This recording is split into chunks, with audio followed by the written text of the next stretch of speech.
మన మీద కనికరము గలవాడై మనకు ప్రతిగా దేవుని పూర్ణ చిత్తమును ధర్మశాస్త్రమును తాను నెరవేర్చుటకును మన కొరకును మన విముక్తి కొరకును మరణము పొంది మన పాపముల వలన మనం పొందవలసినది ఎంత అనుభవించుటకును ఆయన మనుష్యుడాయను మనం మరే కుదరడుగా దేవుని నమ్మటను మన విశ్వాసముల పలుపరుపబడి ఆయన చిత్తమునకు సంతోషపూర్వకంగా విధేయులమన్నట్లును తన రాత్రి భోజనమును పరిశుద్ధ సంస్కారము నియమించను. దీని యందు తన శరీరము మనకు ఆహారముగాను తన రక్తము పానముగాను అనుగ్రహించుచున్నాడు. కాబట్టి క్రీస్తు యొక్క మాటలను దృఢముగా నమ్ముచు ఎవరు ఈ రొట్టెను తిని ఈ పాత్రలోని త్రాగుదురు వారు క్రీస్తునందును క్రీస్తు వారి అందరూ జీవించును. వారు నిత్య జీవం గలవారై ఉందురు. ఆయన మన అపరాధముల నిమిత్తం అప్పగింపబడి మనము నీతిమంతులుగా తీర్చుకుంటూ శిలువ మరణమును పొంది లేపబడిన సత్యమును బయలుపరచచ్చు ఆయన జ్ఞాపకార్థముగా దీన్ని ఆచరించబడినాం. మరియు మనము దీనిని బట్టి ఆయనకు మిగిలిన హృదయపూర్వకమైన వందనములు చెల్లించు మన శిలువను ఎత్తుకొని ఆయనను వెంబడించి ఆయన మనల్ని ప్రేమించుతున్నట్లు ఆయన ఆజ్ఞ ప్రకారం మనము ఒకరినొకరు ప్రేమింపవలను. ఎందుకనినా ఈ ఒకే రొట్టె అందు పాల్పంచుకుంటూ ఈ ఒకే పాత్రలో త్రాగుచున్నందున మనమందరము ఒక్క శరీరమై ఉన్నాము. ప్రార్థిద్దాం. సర్వశక్తి గల దేవా, నీకు అందరి హృదయ ఆశలు కోరికలు స్పష్టముగా తెలిసేది, దాచబడి మరిగినది లేదు. మేము నిన్ను పరిపూర్ణముగా ప్రేమించి నీ పరిశుద్ధ నామమును సరైన రీతిని కనపరిచినట్లు మా హృదయ ఆలోచనలో నీ పరిశుద్ధ ఆత్మావేశాలను పవిత్రపరచుకొని నీ కుమారుడు మా ప్రభువైన యేసు క్రీస్తు ద్వారా నేను వేడుకొనుచు ఉన్నాము. ఆమేన్. పాపపు ఒప్పుదల జరిగించుకున్నాము. హృదయమును పరిశోధించిన సర్వశక్తి గల దేవుని సముఖమందు నేను మిమ్మల్ని అడుగునది ఏమనగా, మీరు స్వభావంగా పాపులని చేయవలసిన మేలు చేయక చేయడానికి కీడు చేయొచ్చు తలపు వలనను మాటల వలనను క్రియల వలనను మీ రక్షకులకు దేవునికి దుఃఖమును కోపమును కలుగు చేస్తారని అందువలన ఆయన శిక్షావిధికి న్యాయముగా పాత్రలని మీరు నిజముగా గ్రహించి దుఃఖించచ్చు ఒప్పుకొనుచున్నారా? యేసుక్రీస్తు పాపులను రక్షించుటకు ఈ లోకములకు వచ్చినని ఆయన నామం విశ్వాసముంచు వారికి అందరికీ పాప పరిహారం కలిగినని నిశ్చయముగా నమ్ముచున్నారా? అలాగైతే మీరు సకల పాపముల నుండి విముక్తి పొందవాలని ఆసక్తితో కోరుచు క్రీస్తు నిమిత్తము మీ పాపములను క్షమించి సమస్త దుర్నీతి నుండి మిమ్మల్ని పవిత్రపరచుట పరలోకమందున్న మీ తండ్రి యొక్క దయగల చిత్తమని మీరు రూఢిగా నమ్ముచున్నారా? ఇంతటి నుండి పరిశుద్ధ ఆత్మకు విధేయులై సమస్త పాపమును ద్వేషించి విడిచిపెట్టి దేవుని సంగతులుగా జీవించుచు హృదయమందును ప్రవర్తన యందును పవిత్రముగా ఉండటకు దినదినము ప్రయత్నిపోవాలని నిశ్చయించుకొని ఉన్నారా? వినయముగా దేవుని ఎదుట పాపమును ఒప్పుకొని ప్రభువైన యేసుక్రీస్తు మూలమున మనకు క్షమాపణ దయచేయమని ఆయనను వేడుకుందాం. అందరూ నాతో చెప్పండి. ఓ దేవా, ఆ పరలోకపు తండ్రి, నేను నీకు విరోధముగా అనేక విధములైన ఘోర పాపములు చేసి ఆ పాపము నేను సంపూర్ణంగా గ్రహించలేను. కానీ నీకంతయు స్పష్టముగా తెలిసేది నా బాహ్య జీవితంలోనూ ఆంతరిక జీవితంలోనూ లెక్కలేని ఘోర పాపములు చేసి ఉన్నానని నీ ఎదుట ఒప్పుకొనుచున్నాను.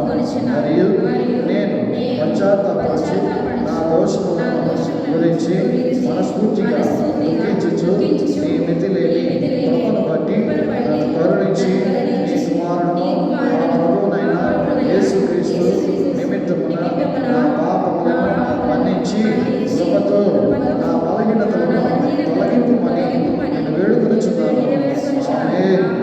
పాపక్షమాపణ ప్రకటిస్తూ ఉన్నాను. పరలోకమందున మన తండ్రి అయిన సర్వశక్తి గల దేవుడు మన యందు కనికరముంచి తన ప్రియ కుమారుడును మన ప్రభువైన యేసుక్రీస్తు యొక్క శ్రమ మరణ పునరుత్థానముల వలన మన పాపములన్నీ క్షమించుచున్నాడు.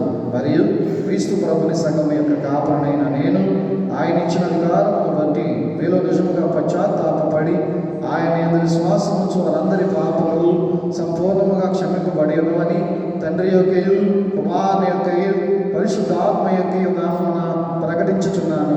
అయితే అధికారమును బట్టి పశ్చాత్తాపములైన అవిశ్వాసులకు నేను తెలియజేదేమనగా అటు వారు పశ్చాత్తాపములైన స్థితిలో ఉన్నత కాలము దేవుడు వారి పాపములను క్షమింపడు.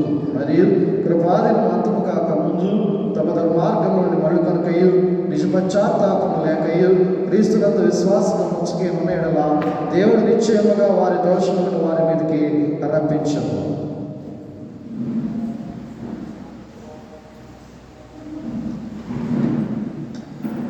ఎపిఫానియా తర్వాతి మొదటి ఆదివారం కొరకై ఏర్పాటు చేయబడినటువంటి ప్రారంభ గీతను చదువుకుందాం. అత్యున్నతమైన సింహాసనమందు ప్రభు ఆసీనుడైనగా నేను చూచితిని. సర్వాధికారియు ప్రభువునకు మన దేవుడు ఏలుచున్నాడు, ఆయనను స్తుతించు అని ఒక గొప్ప జన సమూహం చెప్పుట వింటిని. సమస్త దేశములారా యెహోవాకు ఉత్సాహధ్వని చేయుడి, సంతోషంతో యెహోవాను సేవించుడి. తండ్రి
ఉన్నాడో బాగుగా తెలుసుకుని వాటిని నమ్మకంగా నెరవేర్చుటకు కావలసిన కృపను శక్తిని దయచేయమని నీతోనూ పరిశుద్ధాత్మతోనూ సదా ఏకదేవుడై యుగయుగములు జీవించుచు పరిపాలించుచుంటూ నీ కుమారుడు మా ప్రభునైన యేసుక్రీస్తు ద్వారా వేడుకొనుచు ఉన్నాము. ఆమేన్. దయచేసి కూర్చోండి.